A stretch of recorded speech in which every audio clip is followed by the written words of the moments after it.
welcome on my first step ever. The podcast started a couple of years ago with this intention of bringing forth those amazing steps, those amazing moments that you do not even realize that you are being carved into a diamond, because those moments look the most dullest, most boring, and the most difficult times to even kind of breathe in those times. But those are the unique moments that makes your character, that builds who you are, and that makes you the person that can help you achieve your goal and create conviction in your own self. And there have been some amazing gems around the globe who have done that for themselves. And those are the people I love to interact with on this podcast to help us understand that what is that they have done, or what has made them stuck through their lows and highs, that helps them create a career and a character of substance and keep going on and living the life that they carved out. Whether they knew when they began, or maybe they figured it out as they went along, everyone has a unique journey. And today, to share their unique journey, we have a really amazing, fun, and a really excited person, I would say, in the studios of virtual studios of My First Step Ever, Matt Ellis, all the way from Australia. Matt, welcome on My First Step Ever. Thank you so much for having me, Ishani. It's a real pleasure to be with you and your audience. And thank you for giving me the opportunity to share some of my story today. Welcome to the 196th episode of My First Step Ever. And today's guest is someone who has spent more than a decade preserving and celebrating the stories behind one of Australia's most loved sports, cricket. Matt Ellis is the host of the Cricket Library podcast, Australia's first established cricket podcast, launched back in 2012. I think at the time when podcast was not even a thing in the way it is now. So you have been in this profession for really long. His voice is familiar to many through his work on commentary teams for Australian domestic cricket and his regular sports charts on ABC Central West, Western Plains, and Rema FM Newcastle. So Matt is also a passionate writer, content creator, and educator, and a former primary school principal whose love for cricket now fuels his work as the Cricket Blast rural and remote delivery lead for Cricket NSW, inspiring young players across regional communities. Now, this is what we love, an expert who loves to give back and help the coming generation learn something from them and also impart something that they can, help them emerge as true unique talents. So at the heart of everything he does is family, with his wife Erin and three amazing and adorable children. I'm excited for you to hear this journey. So, Matt, welcome on the show once again. And for everyone who's listening to us today, if you have not yet subscribed to the podcast, do that right now. My first step ever. And let's get into this conversation. So, Matt, we would love to kind of go back to your early childhood days, and we would love to know that little Matt who was growing up. What was he like about, and what was the mindset of the people that you were surrounded with while you were growing up?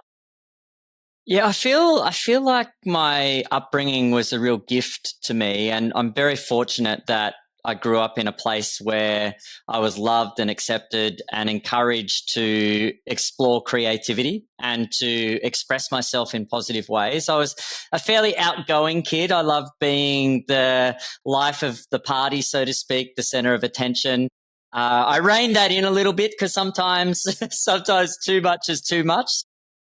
Definitely developed over time, but I really think you can't put a price on growing up in a family environment where your mum and dad love each other, your mum and dad set a really positive tone in the house, and you have those family relationships that help you to sort of discover who you are, to be comfortable with who you are. And I guess not everyone has that. So, and I say that to my kids as well. I'm trying to bring them up in a similar way where they're in an environment where their mum loves their dad and their dad loves their mum, and we try and help them to grow into the best version of themselves. And I'm 46 now, and I'm still not the best version of myself, but I'm still very much trying to grow into that person, and really thankful for those early years of nurturing and development that I had at home. The few things that you mentioned, Matt, over here, which really very rightly mentioned that not everyone gets this kind of childhood. You said that you were loved and accepted, and you were given that particular platform to explore yourself. And that's where, when you are your happiest, you're at your you are at peace and you feel loved, is when the creativity really grows. And our foundational years are the years that kind of sets in stone a lot of things about us and the world, in terms of what the possibilities, what is possible in the world, what is possible for me to do in the world. So it's really nice to hear that you had that while growing up, because that shapes someone in a very different way. And when I say that, I think for our audiences, I just want to kind of bring this up. What I mean is that it helps you feel that you can do anything, that impossible is nothing, and there are possibilities that you and your brain can actually work on. So from here, at when you mentioned that you had a really good environment and you were an outgoing person, which is amazing, what is that one thing when you were kind of growing up, you were in your teens, was there anything that you were kind of struggling with at all at that point in time, in terms of your identity, or maybe at school or with friends, or everything was like really good? I mean, when you reflect in that kind of uh, because for people who are hearing us today, there are different ways that they grow up, and they do struggle with a lot of identity crisis. Probably that comes at a little later stage, when you're maybe in your late teens or something. But how was that for you? Yeah, I think for me, probably the first crisis point, I guess, in my own journey was when I was in my early 20s. I think I was about 20 years old. I was working full time. I was earning money, and I had all the material kind of trimmings of what you'd expect a successful life to look like. So I was on that journey of uh, accumulating material wealth and being successful from a career standpoint, albeit only a few years into what I was doing. I was working for an insurance company, and like I'd had a series of promotions in a short amount of time, but I was feeling like I was missing something. And I'd sort of grown up in a Christian household where we went to church and we'd read the Bible, and I did have a personal faith, but I felt like there was a bit of incongruence between what I was pursuing in life and my personal faith. So for me, a really big important step was to take some time where I spent a few years just exploring my own personal faith and what I valued in life. And when I took the opportunity to take the time to think about who am I? Why am I here? What is my purpose? Then you can start to align your daily decisions with what you truly value, and you make those things the priority in your life. So for me to be able to do that, sort of ages 21 to 24, 25, I took some time out. I did some theological studies. I did some volunteer work, and I really realized that for me, that if I am made by God and loved by God, and that God has a purpose for my life, then I need to align my decisions with that. And so from that point on, I kind of really took my faith a lot more seriously and started to live out my passions. And it's not an easy thing to do. Like, I think for me, and if you allow me, I'll just share a little story about that time in my life. I was working in radio, which I love. I loved. I was working in radio, and one of the things I used to do, I didn't drive a car, and I lived in a town called Broken Hill, which is in Mhm. regional New South Wales, and I would walk to work. And each day I would walk to work, I would walk through a park in the main part of town, and as I'd walk through the park, there was a homeless man that lived in the park, and I used to be afraid of the homeless man. And so I would I would walk through the park, and then I'd kind of pretend I didn't see him, and then I would keep going. But then I really thought, I need to step out of my comfort zone here, and I need to be brave. One day I decided I'm going to actually go and talk to this guy. And so I went and I started a conversation with him, and then this became a habit. I would deliberately, so I went from being afraid of talking to this man to making the habit of saying hello to him. And then I got to know him quite well. And I'll cut the story short, but essentially about 2 years later, one of my good friends had died. They were young. I was very sad, and I'm walking from where I lived down the street just to try and kind of process it all. And this guy dressed in a suit, he calls out to me, and I look over, and it's the man that I'd met in the park. His name was Rex. And Rex comes and he gives me a big hug. And in my moment of grief, this man that I'd met in the park that I was afraid of gave me a big hug and comforted me. And I thought, wow, I wonder how many other things in life, how many other little things that we're afraid of are actually really good opportunities to grow into a better version of who God made us to be. And that, for me, that's probably a really good representation of where I was at in life. And that was where I first sort of realized it's good to do hard things sometimes to work out where you need to be going. And you can then start to grow your faith a little bit more, grow your vision of what's possible a little bit more by taking those micro steps. And micro steps over time, I kind of view it a little bit like a bank account with interest. You put your dollar in the bank today, and you compound interest over time. It builds, and we're kind of a little bit like that with our growing into who God made us to be. Wow, Matt. I think, first of all, thank you so much for sharing this personal story of yours and anecdote, because I think situations and circumstances like these are very personal experiences. We may not be able to tell people that what it really did to us, but thank you first of all for opening up and sharing that with us. Very important things that I can see and learn from this is that, first of all, things that made you maybe a little scared or uncomfortable, because when you don't know anything, or there's something unknown or uncertain that you have not really come across, and your people around you, they have not really kind of, you don't talk about things, you don't have an idea about it. And if you don't have idea about it, it's very normal to think always on the negative perspective, because what if something goes wrong? That's our first thought. But it was really interesting that you went ahead and you took that upon you to, let's just go and make that move. And what turned out to be has been so beautiful after that. And that's a really big life lesson for, not of course just for you, but for a lot of us who are listening us today. So firstly, thank you for sharing that.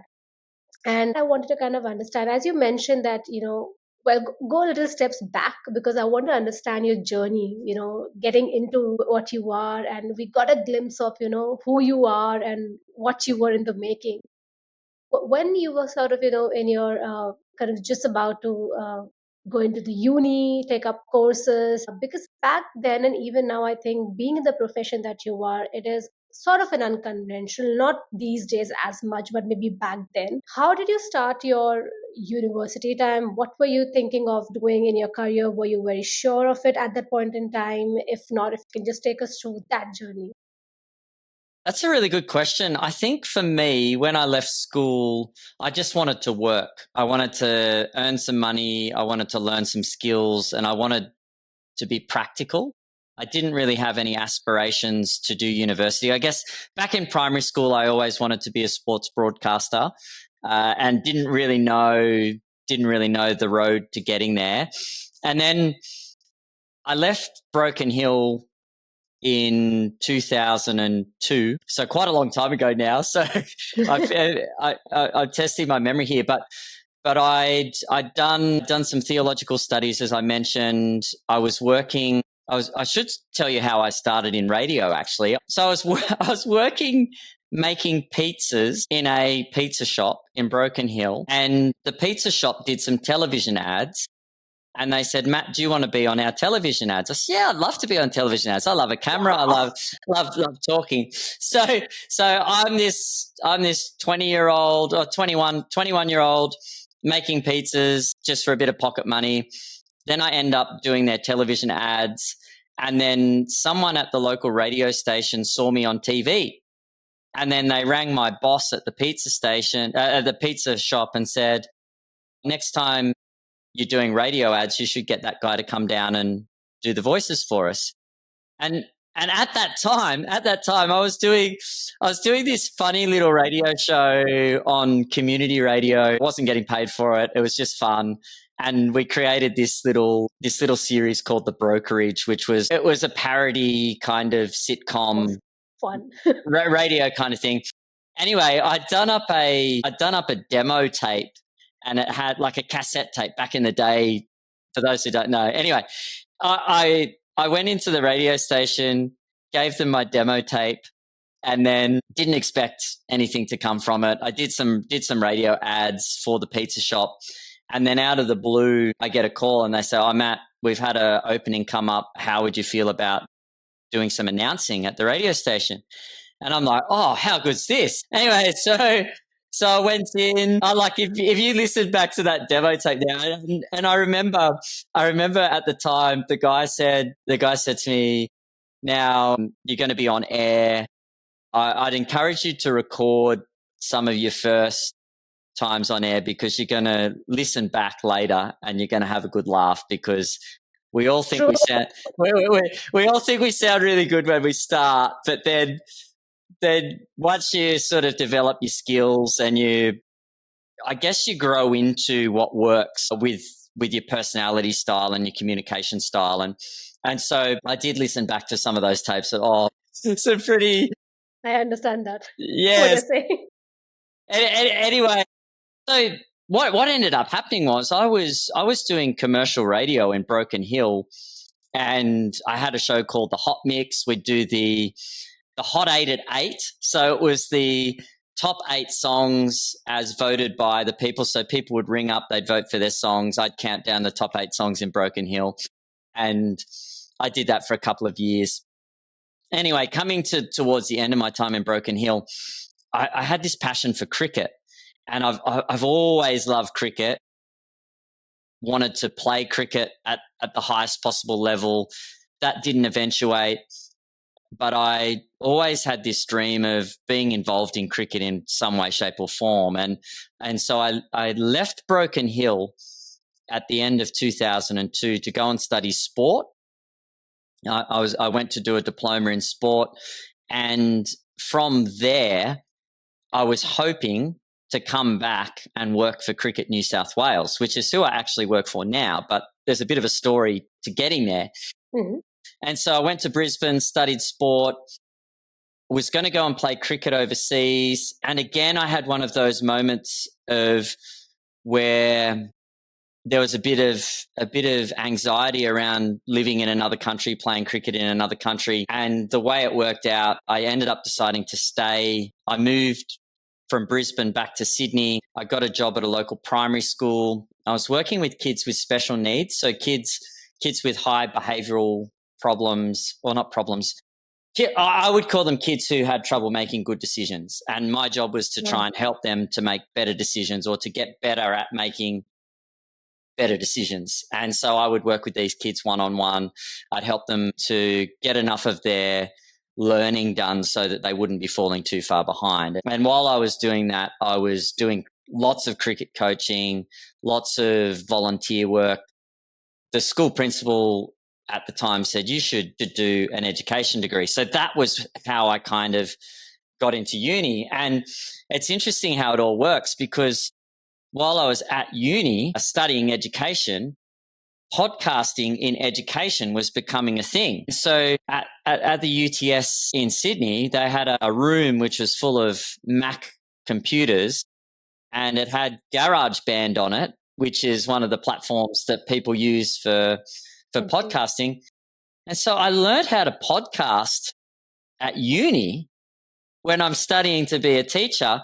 But I thought, hang on, and at the time I still had a radio show. I was doing a cricket radio show at the time, and I would talk about cricket. Like I was talking about cricket all the time, and so people would listen to my radio show, and then I'm like, well, hang on, what about the people that don't listen to the radio? I'm going to start a podcast. Absolutely. And so while in 2025, every man and his dog is starting a podcast, back in 2012, it was like, what's a podcast?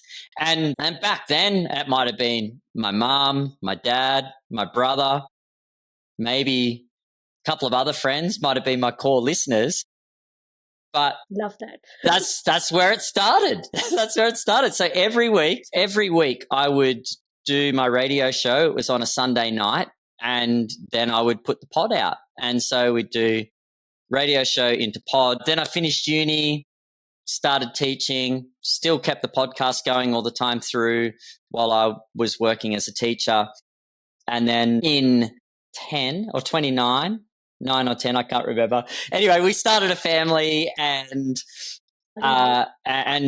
we decided we wanted to move back to regional New South Wales because my wife and I, we met in Broken Hill a long time ago, and we'd always said we were happy to live in the city for a time, but we wanted to raise our family in regional New South Wales somewhere. An opportunity came up to go to a place called Burrabadeen, and I think I've made Burrabadeen famous with my colleagues in Sydney because I talk about it all the time. Burrabadeen, it's a little village 7 kilometres out of Dubbo. Now we know as well. Yeah, that's right. Now the world knows about Burrabadeen. I started at Burrabadeen as the chaplain. Then I was teaching, and then I had the real privilege of running the Burrabadeen Christian Community School for a couple of years. And it was just when we were thinking about having we had 2 children at the time, and my eldest was about to start school, and that's when my wife and I were talking and thinking, well, running a school takes a lot of energy. And that's I guess this is a really important thing to remember. Sometimes we do things that we're capable of doing, but it's not in our gifting to do it sustainably. And so for me, I would use a lot of my energy on running the school, and one of my values is that I want to spend quality time with my family. And so I had this problem of, well, the conflict of, well, if I'm going to run the school well, that means something else has to miss out. And so we got to this point where I decided it's not actually sustainable for me because I couldn't work out how I could do both well. And so I chose the option of moving on from the school, and then as it would happen, the very job that I'd left Broken Hill to hopefully one day have in 2002, in 2016 was advertised, and then I started what's been a wonderful 9-year stint at Cricket New South Wales, inspiring people to play and love cricket. And I'm really thankful for the many different steps and ups and downs that took me to a place where that's been possible. That's incredible, Matt. I think firstly, we got a very good overview of, where you started, how you started, to what you have now been doing for the past, as you said, 9 years. And as you mentioned, there are many ups and downs. So I'm going to revisit few places in your journey because that's what kind of interests me. That what I see over here is a very intentional way of living life. You had to make some choices and decisions at certain point in your life, and they were very much, kind of opposite to what people generally do these days. And I understand why, because I think it is rooted well in your values, and you have your value systems very up high, and already I think you're obviously aware of that. So the few things I wanted to kind of mention that, oh my God, what a Hollywoodish style entry into the radio, the TV commercials and the radio space. I'm sure you must have made an impression at the pizza parlor to kind of being able to get that break. It's not easy for anyone to get that break, to be really honest. So you definitely must have impressed them with your skills. So, and now that we can see it, given that you mentioned, while you started on, working in this profession, you got that break early on, and then you had to kind of move to a city, different city, Brisbane. And of course, you were there, you were living a life, but then came a point where you realized, nah, I mean, my profession is career is important to me, but the setting is something that's not really, working out with me. And then you plan on moving back to where you came from. And that is kind of a decision that is very difficult for a lot of people to make, because they often associate, migrating to different places uh, as a milestone of growth. And of course, I mean, at certain times, if you want to do something, learn something, for career perspective, you need to kind of, move around a bit to also discover yourself. But after a certain point, when you have, you have had that skills, you've got that understanding that, yes, now what's next in your life? People outgrow things, but they still are, rooted to that place or that environment, because they think that, oh, we've worked so hard to be here. How did you come to make about that decision? What really helped you, to take that decision, and how did you make the most out of that decision when you? That's a really good question, and one that we laboured for a little while. We're quite fortunate in the sense that when we left Sydney, we'd been married 5 years. We had our first child. But I was what in the teaching world they call it the golden ticket. I was a permanent staff member at a government school, which means that I could have taught at that school for the rest of my life if I'd wanted to. And that's a stable, secure income. I've just had a child. Shouldn't I be thinking about stable, secure? Like it doesn't make logical sense sometimes when we choose lifestyle over income, because often the two are linked. Often to have the lifestyle you need the income, and Absolutely. it's a challenge. It's a challenge to actually find that right piece of how much you go. And I noticed with Darren and I, we'd been talking about going back to the country for a number of years, and each year it'd be, oh, we'll do just one more year. Oh, we'll do just one more year. And I think one of the things, I think one of the challenges, I guess, in the way, and people have their own ways of doing things, and I'm totally understanding that my way is not the way for everyone. But I know for us, one of the things that really helped is the fact that we weren't locked into a mortgage. We hadn't purchased property in that space. So I think for a lot of people, having a mortgage or having a tie to a geographic location is often the fact that you're committed to a repayment plan for the next 30 years or whatever it might be. And so for us, we didn't have that barrier. But it's really, really interesting for me how I left Sydney originally to go to Broken Hill because I wanted to take my personal faith more seriously. And if I hadn't done that, I would never have, well, I may have, because things often don't go to a linear script. But my start in radio came out of me being in a pizza shop making pizzas, because I was prioritizing my own understanding of what I believed and my values and that kind of thing. That was my priority, and it came without me looking for it, if that makes sense.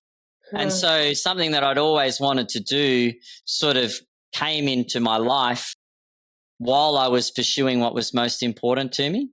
And I think that's really interesting. And the same with my work in cricket.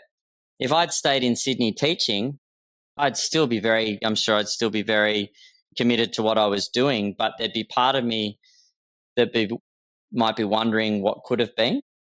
And so again, I came to Burrabadine not to work in cricket, but it was through going to Burrabadine that got me in a place where I was ready to work in cricket. And I couldn't have actually imagined that at the time when I was giving away my golden ticket. in a government school in Sydney. So I think it's one of those things where the sooner you're able to take the time, and it could be just setting aside some time each week, or maybe even just setting aside some time each quarter or each 6 months to have a think about the decisions you've made in a period of time, and do these decisions align to what I value and who I say that I want to be? Because often we go, oh, yeah, I'll just do one more year. Oh, yeah, I'll just do one more year. And then before you know it, 20 years have gone past and you haven't actually even taken a micro step towards the thing that you're most passionate about. And so even if it is, you commit yourself to making one micro decision. It might just be sending a little message to someone on LinkedIn that is in a career or in a space that you're passionate about, or it might be any number of things. Starting a conversation with a stranger, who knows where that might go, and you might end up going down a particular track and then realize, oh, actually, that wasn't really what I thought it was going to be, and that's okay, because who you are in the process of getting there has grown you into a little bit closer to who you were made to be. So I don't kind of look back at things as, oh, that was a mistake or that was the wrong thing to do. Yeah, I might have done it differently if I had the chance to do it again, but it's all part of the process, and the process takes a long time, and that's okay. That's totally okay. If everything happened really quickly, you wouldn't necessarily appreciate the value of it. The things that we value the most are the things that we've had to invest the most in, because it actually means more to us, and it's actually changing the inner workings of us as individuals along the way. Absolutely, Matt. And I have been very intently listening to what you're sharing today because it is actually taking me back to a few instances in my life. It was a choice between right and difficult.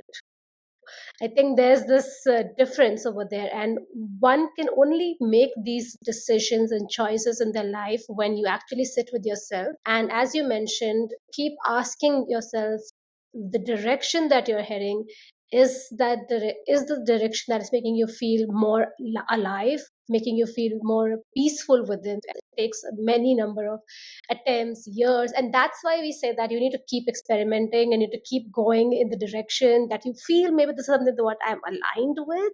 But as you mentioned, sometimes by taking that step that you realize, oh, this is not what I want to do, and that's also a step ahead. So it's very interesting to hear, how you keep going back to your values and auditing your life every year, which is very important and very beautiful to see that when you did what was right at that point for you in your life, which is to go back and serve the community that you come from, be in the community that you want to, and grow your life with your family. What makes you as a family feel best in that point in time, that led you to the career that you, or this, the environment that you always wanted to be. So this is one thing which I have also kind of realized in, we had another guest speaker on the podcast as well, and when she was kind of telling us about her story, she wanted to be in a particular profession, but it could not really happen for her. But she kept working towards in and around that profession, somehow wanted to be in the profession, and she made it into that profession in a different way, but she never left that profession. And I think that's what I see in your journey as well. Like, you love cricket, you wanted to be a cricketer, but even if that did not happen in the way that you wanted, it still happened in a way that was unique to your journey, and I think we celebrate you for that. You have probably created a space for yourself which is unique to yourself and in the profession that you are interested in, and it's very very wonderful to understand how it unfolds for you. There are many challenges as well on the road, even when you are on a path that is dear to you and the goal that you want to achieve. Even in those paths encounter many challenges that can break you in many ways, but what sticks one through to the journey is their conviction and belief. So If you can take us through when you did start that 9 year stint, given that you had the passion, the interest, and then you had a sort of a different journey being the principal and educator. How did that opportunity come about for you, and what were the challenges that you faced in that journey? Yeah, I think the first challenge was another surprise kind of to me was how much how much our value and worth can be associated with titles. And I think the first realization for me was I wasn't going to be a school principal anymore.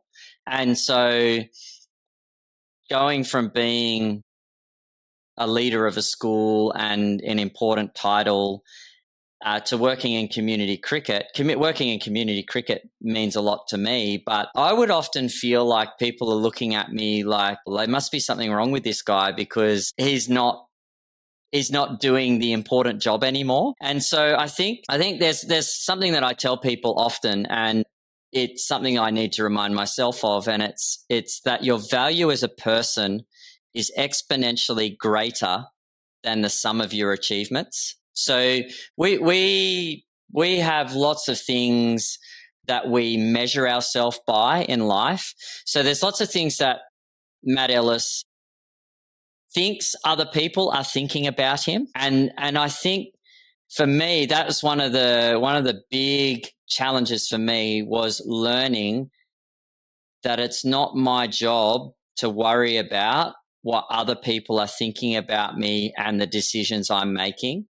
I'm responsible to God. I'm responsible to my family for trying to make the best decision I can based on where I'm currently at in my life. And for me, I knew that to stay being a school principal, the cost was too high for the people that were most important to me.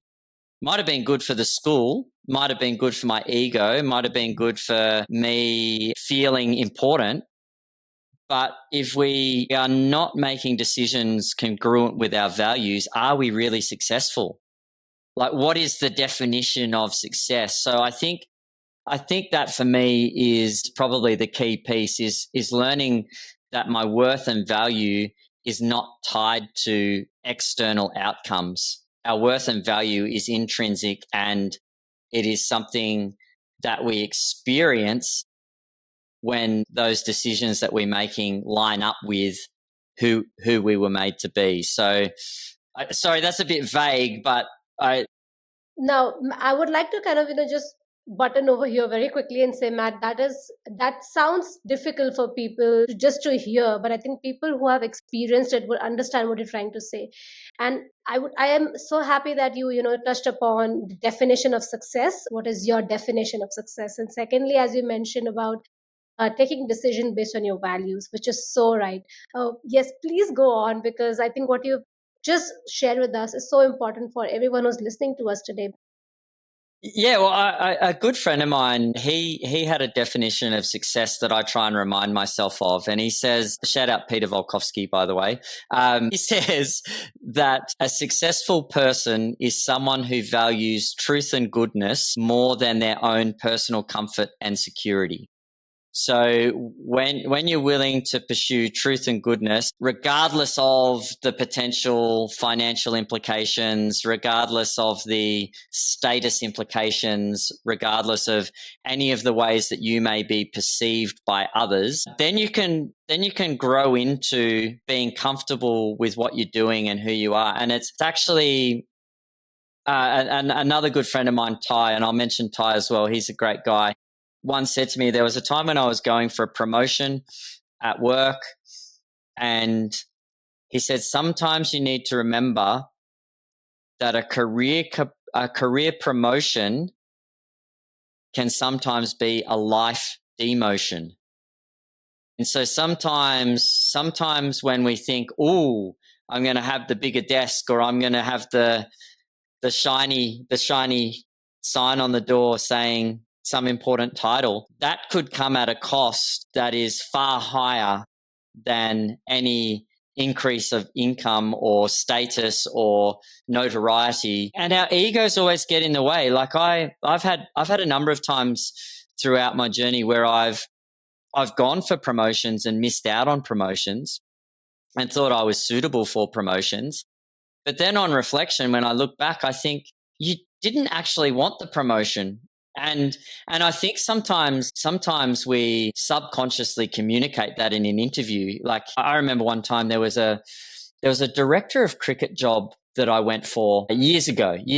And I remember going to the interview and walking out and thinking, how did that happen? Like I stunk. Like it was just, I just did it was just a really poor reflection. Like I just didn't show up. And then on reflection, I realized you didn't actually want the job, because if I actually deep down really wanted the job, I would have fully shown up and I would have really True. embraced the process. And there's been a couple since where I've gone for promotions, missed out on them, and then afterwards I'm thinking, oh, thank goodness I didn't. Thank goodness I didn't do that. Man, I would not have been happy with myself if, like, I would have been happy in the moment. I would have put the chest out and said, oh, look at me.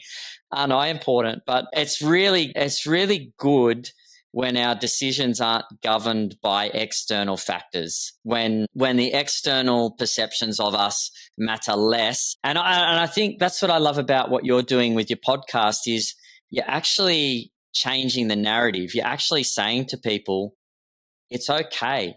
You don't have to fit the box, because everyone's got their own box that works really well for who they were created to be. And yeah, sure, there are lots of people that the system of go to school, go to university, get a degree, get a job, jump on the career conveyor belt, move your way up and retire with your house, with your picket fence and your beautiful garden and all those things that say to everyone, I'm successful, with your nice car in the driveway. They tell everyone, I've made it, I've done it. But there's lots of other things that might actually mean more to you and grow you into who you were made to be a lot quicker. But for some people that is, and I'm by no means downplaying that journey that people go on, because for some people that is their best fit, and that's great. Yeah. But I know there's a lot of people out there that would think back to when they're in primary school and look at what they're doing now and still have that little flickering inside there, that it's still flickering, and it's okay to just light it up, pour a bit of gasoline on it, light it up. Fireworks. Yeah. Or just turn the little flicker into a steady flame. It doesn't have to all happen at once. You don't have to listen to this podcast and go into work tomorrow and put your resignation in. I'd probably even say I don't recommend that. But I'd be saying, what are the decisions? What's the decision I can make when this conversation finishes? What's something I can do to move me closer? Because it's the daily decisions that move us closer to the outcome, and then you find yourself in a space where you're really happy and content and fulfilled, and you're like, how did I get here? And it wasn't just one thing. It wasn't some magic bullet that put you there. It's a series of decisions over time. Absolutely true, Matt. And thank you so much for, kind of reinforcing and reminding us all who are listening to us that what is this platform all about? And you're very right. The discussion is not about what type of a life is the right way of living life. That's not the discussion. That's for an individual to decide. The discussion is to be able to, understand and uncover your own truth, and then having conviction in following your own truth, following your own path. And that is why we have people from different parts of the world and parts of their life and phase of their life who are here, who have, by the definition of their success, been able to create a life of what they want. And that's why they're happy, content, and peaceful, or still trying to be on that path. So it's about understanding your truth, what works out for you, whichever kind of life works out for you and that makes you happy, because it's not a competition with other people. You have to kind of make small improvements every day, and that's when the pressure and the burden doesn't really, it doesn't kind of bow down upon you. And I was kind of thinking the other day, so I go out for walks every day, and I walk for about an hour or something. And in my life while growing up, I would have never imagined myself walking. I felt like, oh, this is so boring. But I used to kind of get very tired, and I was like, how can someone walk for 1 hour? Not possible. I don't have that kind of stamina. But then I realized that if I kind of brisk walk, if I walk really fast, then I am going to end up panting in the next 20 minutes, and I won't be able to, do that 1 hour. But when I started to kind of walk slowly at a normal and a steady pace, even 1 hour doesn't feel like I have walked enough, which only made me think that if you go with a steady and a slow but a consistent pace, you will end up going longer in your life. You won't feel the burnout, and you will enjoy the process and still keep going on, instead of rushing into things and, feeling the burnout, and then not being also able to reach the goal where you wanted to, and feel that, oh, we have done something absolutely wrong in life. So it's about understanding what you want, what's your definition of success, and what makes you happy. It's about uncovering your truth, as Matt just mentioned. So thank you so much, Matt. I think there's so much in your journey to talk about. I have so many questions that's bubbling up, but I suppose we have only so much time with you. We would love to have you back and, maybe discuss more about your professional side of things. But this conversation, I think it is for everyone to probably sit down and hear it and reflect on it. It is not a kind of a conversation that I think you can listen on the go while you're doing something else, because you probably miss out on the deeper meaning of what Matt has just shared. If you have experienced it, for our listeners and audiences, then you may understand what Matt is trying to say. And if you have yet not experienced it, it could be something that you can probably think about. And just one thing that you can take is sit with yourself and just understand that what really makes you feel happy, lively, or you feel, that you feel like at peace doing it. Maybe that's the direction that you can start working on a little every day, and then you never know when it grows and what it grows into. So, Matt, firstly, thank you so much for being on the podcast and taking us through your journey. I think there's a lot that I would still love to uncover. But on that note, as you've given us a bit of a challenge that you had, which was, I would like to know two things. The lowest point, if you ever had in this professional stint, and how did you overcome it? And the most amazing time in this professional stint, how did you sustain that? So these two questions.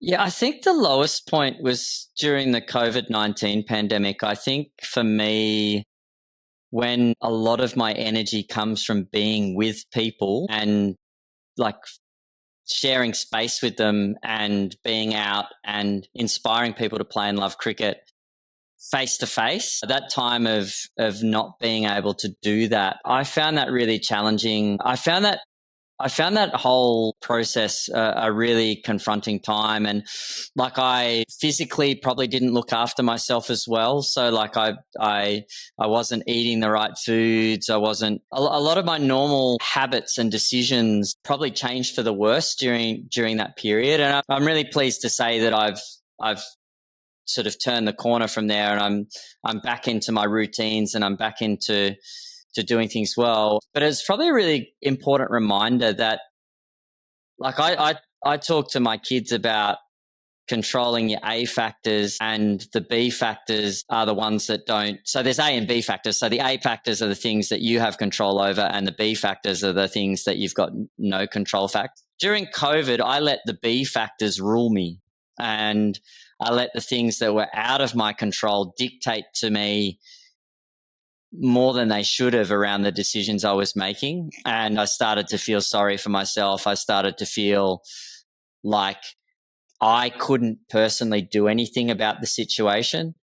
Instead of thinking about what can I do, what are the things? Yeah, I can't go outside. I can't play cricket outside. I can't be in front of kids and get them excited about playing cricket. And I let the B factors dominate. And so for me, when I look back on that, I think if I did have my time again, I would try and change the narrative of, okay, this is out of my control. What can I control? What can I do really well here? What new habit could I start now? And thankfully, it wasn't all doom and gloom. Like the book that I've got behind me here, I wrote most of that during COVID. So that was a good that was a thing to do. But I think on the whole, my overall headspace was not great in that time. But on the flip side, I think for me, what I love about working at Cricket New South Wales is working with like-minded people who love cricket and are very passionate about the same kind of things. And I love the relationships, the friendships. They are the people that get me, they understand me, and they love me. And I love them. I love my colleagues. I love being a part of Cricket New South Wales, and I love doing what I do. And for me, there's colleagues that have come and gone, and there's colleagues that I still pick up the phone, and they've had a really positive impact on who I am. And so I'm very, very thankful for that. I think something that I've noticed in your journey so far is that, Matt, you have been able to earn some really true and great friends. When you quoted some of them, and now that you talk about, I think that is the biggest treasure that someone can have, that besides your own family, if you have really been able to earn those friendships, and obviously it's the two-way thing. I'm sure you are to them what they are to you. That is the greatest treasure that someone can have. So it's so amazing to see that. And one another thing that, when you were talking about your low phase and how you were coping up with that, I feel like this is so important that you are able to open up and you're able to kind of, share that with us, because even that is not very easy. Coming to this particular, phase in my life and being able to, achieve all these things, if I say these things or people, but I think this is what is most important, because everyone is a human. And because you go through the same kind of feeling at different times in your life. So thank you so much. I love what you mentioned during a conversation today. I'm 46, but I'm still trying to become the better version of myself.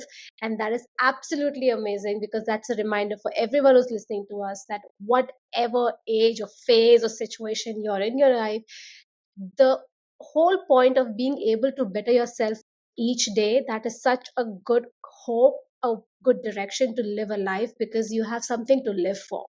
So thank you so much, Matt, for being on this podcast and having such an open conversation, sharing your thought process, and very unapologetically sharing that. And I love that. And that's why this podcast is what it's all about, being able to share yourself, your first steps, your definition of success. Is there any quote or a saying you would like to share with our listeners before we take your leave today? Yeah, there's a couple of things. I'll try and keep it as brief as possible. But my motto in life is to love God, love others, and love myself. And when those three are working really together, then me becoming, and that point you made about becoming the best version of myself, us becoming the best version of ourselves is not just for us. Us becoming the best version of ourselves actually means that us operating in that space actually brings the best out of other people and gives freedom for other people to be who they were made to be as well. And so Mother Teresa has a quote which says, "Love begins at home, and it's not how much we do, but how much love we put into that action." And so for me, loving God starts at home, loving others starts at home, and loving myself starts at home. And if I can at least master that in my house, then when I go out of my house and I meet other people down the street, hopefully they're getting a taste of something good.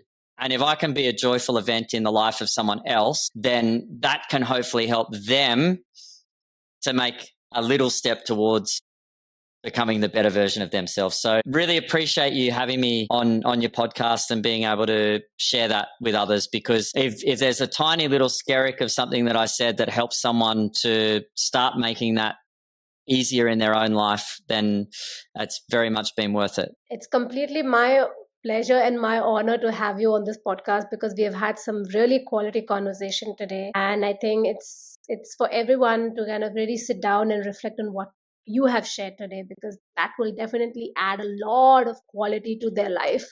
So thank you so much, Matt, for being on my first step ever. So thank you so much once again. Yes, and for all my listeners out there, I like to say that if you've still stuck through towards the end, I am absolutely sure that you have been intrigued by Matt's conversation. So do check Matt Ellis's link on. I think they can reach out to you on LinkedIn if anyone wants to kind of. Please don't be afraid. Like on LinkedIn, I say to people, you need LinkedIn before you need LinkedIn. So spend some time, and I found the best thing to remember is don't talk up to people or don't talk down to people. Don't think that someone, because they've got a certain amount of followers on LinkedIn, they're too important to send a message to. Send a message. I send messages to people with a lot more followers than I've got on there, and I get messages from people with a lot less followers than I have, and it's okay. The follower count is just a number. Career achievements they're just achievements. We're all human beings, and please reach out. And that goes for anyone that is in your niche or in your line of work that you look up to. Drop them a note. There's my challenge. That's a great challenge to end this particular conversation on, Matt. Don't chase success, but chase excellence. So yeah, that is something that I kind of see in you, your thought process.